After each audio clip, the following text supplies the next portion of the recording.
Okay, సరే. నిన్న మీరు అడిగారు కదా ప్రూఫ్స్ ఏవైనా ఉంటే బయట పెట్టండి అని చెప్పి. మరి పొద్దు నుంచి కూడా మీరు లైవ్ చూసే ఉండొచ్చు. రాధ మీకు చేసిన ట్రాన్సాక్షన్స్ కావచ్చు, ఇలా ప్రతిది కూడా ఇవాళ ప్రూఫ్స్ తో సహా బయట పెట్టడం జరిగింది. అండ్ మీతో కలిసి దిగిన ఫొటోస్ కావచ్చు. ఏం చెప్తారండి మీరు? పక్క పొంటి నాతోని సెల్ఫీలు దిగడానికి ఫోటోలు దిగడానికి లక్షల మంది వస్తారు. వాళ్ళందరూ ఇలాగే పెడతారా? నేనేమంటున్నాను, మ్యారేజ్ ఫొటోస్ ఏమైనా ఉంటే పెట్టండి. పసుపు అమ్మో పసుపు తాడో కాదు, అక్కడ ప్రూఫ్స్ కావాలి. ఒక వీడియోనో లేకుంటే ఏదైనా ఫోటోలు ఉంటే పెట్టండి. ట్రాన్సాక్షన్ అంటావా? వాళ్ళు ఏదైతే నేను ఇందాకనే వేరే అందులో నేను కంక్లూజన్ ఇచ్చేసిన. అయితే నేను కాలభైరవుని విగ్రహానికి ఇచ్చానా, విగ్రహంతో పాటు వాళ్ళు సేవ చేస్తా గోవులను పెంచుకుంటాం, ఆటు పెంచుకుంటాం అంటే నేను అవి క్యాష్ ఇచ్చాను. ఆ క్యాషే నాకు రిటర్న్ కొట్టారు. వాళ్ళ దగ్గర కాలభైరవ విగ్రహం కూడా నేను ఇచ్చింది ఉంటది గుడి కడతామంటే. అంటే మీరు గో సంరక్షణ కోసం ఆ డబ్బులు అన్నవి ట్రాన్సాక్షన్స్ చేశారా, లేకపోతే ఆశ్రమం కోసం అని చెప్పి, లేకపోతే మీ బండి డ్యామేజ్ అవ్వడం వాటి రిపేర్ల కోసం అని చెప్పి ఆమె చెప్తుంది డబ్బులు వేసానని? రిపేర్ల గురించి కాదు, ఇక్కడ రిపేర్ గురించి కాదు. రిపేర్ గురించి నా సొంత తల్లిదండ్రులు వేశారు. రిపేర్ గురించి అస్సలు కాదు ఇది. కానీ మీ తల్లిదండ్రుల పరిస్థితి సరిగా లేదు కదా, ఎందుకంటే లైవ్ లో మీరు చెప్పడం జరిగింది కదా. అదే అమ్మా నేనేమంటున్నాను, ఇక్కడ వాళ్ళ దగ్గర కాలభైరవ విగ్రహం ఉంటది. ఆ విగ్రహం నేను ఇచ్చిందే, వాళ్ళ మామయ్య దగ్గర ఉంటది. ఆ విగ్రహంకి వేసిన డబ్బులు అవన్నీ ఓకేనా? కొన్ని విగ్రహాలు ఇచ్చాను, ఆ విగ్రహాలకు ఇచ్చిన డబ్బులు వాళ్ళు గుడి కాదు విగ్రహానికి ఎందుకు డబ్బులు ఇచ్చారు? విగ్రహానికి ఎందుకు డబ్బులు ఇచ్చారు? మీరేం చెప్పి విగ్రహం ఇచ్చారు అమ్మాయికి? ఎవరు? వాళ్ళు గుడి కట్టుకొని గోవులను తెచ్చుకొని ఒక ఆశ్రమం లాంటివి మీ పేరు మీద కట్టుకుంటామన్నారు. నేను ఆశ్రమాలలో ఉండము, ఆశ్రమంతో నాకు సంబంధం లేదు. నేను ఎక్కడ కూర్చునేదాన్ని, నాకు దేశ సంచారం చేస్తూనే నా వంతుగా నేను ఎక్కడెక్కడో ఉంటాను కాబట్టి ఒక చోట కూర్చోను అన్నాను.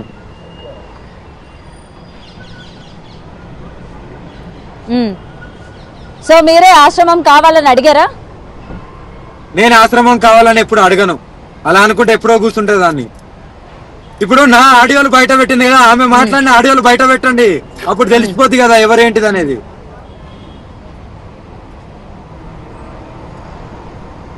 అది కూడా మేము అడిగాము. మొత్తం కూడా తను లీగల్ గా ప్రొసీడ్ అవుతాను, నేను అన్ని ఆడియోలు వీడియోలు అండ్ మీరు తను కలిసి చేసుకున్న చాట్లు అన్ని కూడా లీగల్ గా ప్రొసీడ్ అవుతున్నాను అని చెప్పడం జరిగింది. మరి ప్రొసీడ్ అవ్వమనండి, కానీ ప్రూఫ్స్ అనేది కావాలి. ఆమెకు పెళ్లి చేసుకున్నా అన్నది కదా, ఎలా చేసుకున్నా ఎప్పుడు చేసుకున్నా అనేది కావాలి.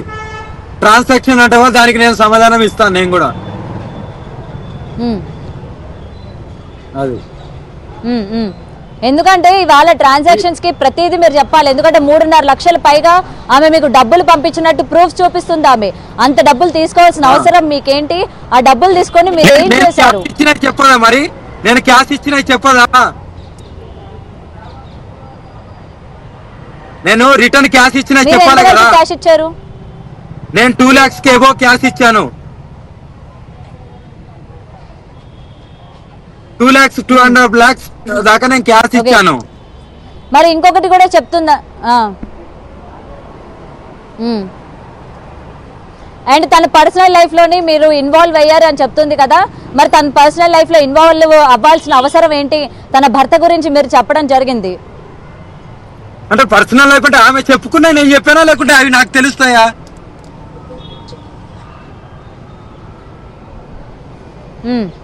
ఇప్పుడు ఆమె దేంతో ముందు చెప్పారని చెప్పి ఆమె క్వశ్చన్ చేస్తుందా, లేకపోతే ఇప్పుడు ఒకరు అప్రోచ్ ఒకరిని అవ్వాలంటే వాళ్ళ కష్టం చెప్పుకోనే కదా, నాకు ఇలా జరిగింది ఇలా ఇలా, అదే కదా ఆమె చెప్పుకుంది, అదే కదా నేను నార్మల్ గా నేను ఎవరికి చెప్పలేక. మీడియా ఏదైతే అడిగిందో ఎలా పరిచయం అంటే అలా చెప్తున్నాను కదా.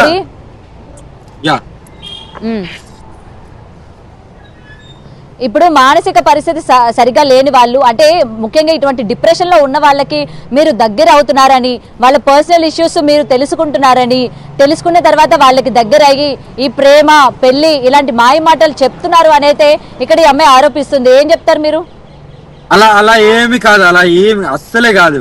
చెప్తున్నా కదా, ఆమె ప్లాన్ అంతా సర్వనాశనం అయిపోయింది. నా పేరు మీద ఆశ్రమం కట్టుకొని, ఆమె అడ్వకేట్ కదా, అది ప్రజలకు తెలిసే ఉంటది ఎలా ఉంటది ఏంటనేది. కాదు నన్ను పెళ్లి కూడా ప్రాబ్లం రోజు ఉంటే రావచ్చు ఇప్పుడు ఆమెను పెళ్లి అంటే ఆమె చేసుకున్నానేమో. ప్లాన్ ఏంటి? మీరిద్దరూ కలిసి ఆశ్రమం కట్టుకొని ఆశ్రమంలోని మీరిద్దరూ నడపాలనుకుంటుందా ఆమె? అదే ప్లాన్ కదా, ఇంకే ప్లాన్ ఉంటది. ఇప్పుడు సరే, ఇప్పుడు మా చిన్ను నేను పెళ్లి చేసుకున్నాను, ఈ విషయము యావత్ దేశానికి మొత్తానికి తెలుసు, 2 తెలుగు రాష్ట్రాలకు. ఆ నెల ముందే తెలిసినప్పుడు అప్పుడే మీడియా ముందుకు రావచ్చు కదా. ఇప్పుడు ఎందుకు వచ్చింది? అప్పుడే రావచ్చు కదా. ఆమె అప్పుడే ఆమె పోలీస్ స్టేషన్ ఏమంటుందంటే దగ్గర ఉన్న ఆమెకి ఈ విషయం తెలీదు. మీరిద్దరు కూడా లైవ్ లోని ఇక్కడ మీరు ఖచ్చితంగా ఒప్పుకోవాలి అఘోరి, ఇక్కడ మీరు ఖచ్చితంగా ఒప్పుకోవాలి. ఎందుకంటే తల్లి బిడ్డ సంబంధం అని చెప్పిన తర్వాత ఆ అమ్మాయి మీ ఇద్దరికి సంబంధించి ఎటువంటి రిలేషన్ ఉండదని చెప్పి తను సైలెంట్ గా ఊరుకున్నాను అని చెప్తోంది ఆమె. అలా ఏముండదు. కాదు నేను చెప్తున్నాను. ఓకే, లైవ్ లోనే చెప్పాము తల్లిదండ్రుల సంబంధం అని. తర్వాత ఆ ఇంటర్వ్యూ అయిన తర్వాత ఆమెకి ఫోన్ చేసి ఇలా పెళ్లి చేసుకుంటున్నాం మేము ఇలా పెళ్లి చేసుకున్నాము అని 4 రోజుల ముందే తెలుసు ఆమెకి. నా పక్కన ఉంటే కదా ఫోన్ మాట్లాడింది ఈమె. అంటే అప్పుడు ఆ 4 రోజుల ముందు తెలిసినప్పుడు అప్పుడు రాకుండా ఇక్కడ అమ్మాయి ఒక క్వశ్చన్ కూడా రైజ్ చేసింది. రాధాకి అఘోరికి పెళ్లి అయిందన్న విషయం నీకు తెలుసు, మీరిద్దరూ కలిసి అఘోరి కోసం కొట్టుకున్నారు అని కూడా ఆమె చెప్తోంది. ఇది నిజమేనా? నాకు తెలియదు, అసలు నాకు తెలియదు. ఇవన్నీ చాలా పెద్ద అబద్ధాలు ఆడు కొద్దిగా మానేస్తే బాగుంటది. కొట్టుకోవడం ఆమె చూసిందా? నువ్వున్న రాధిక అనే అమ్మ కొట్టుకున్నారంట నా గురించి. అసలు పెళ్ళయింది ఇలాగా ఈ విషయం అని చెప్పి నాకు తెలియదు. నిన్న వచ్చి మీడియా ముందు చెప్పేంత వరకు.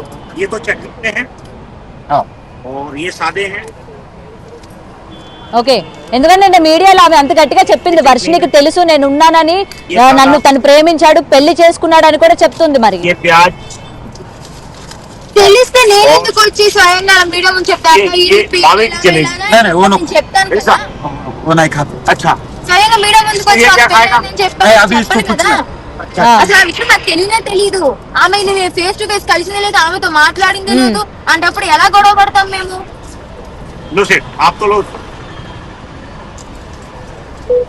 ఓకే, అండ్ వర్షిని ఈ రోజు మీ తల్లిదండ్రులు కూడా లీగల్ గా ప్రొసీడ్ అవుతూ ఉన్నారు. మీకు జరిగింది పెళ్లే కాదు,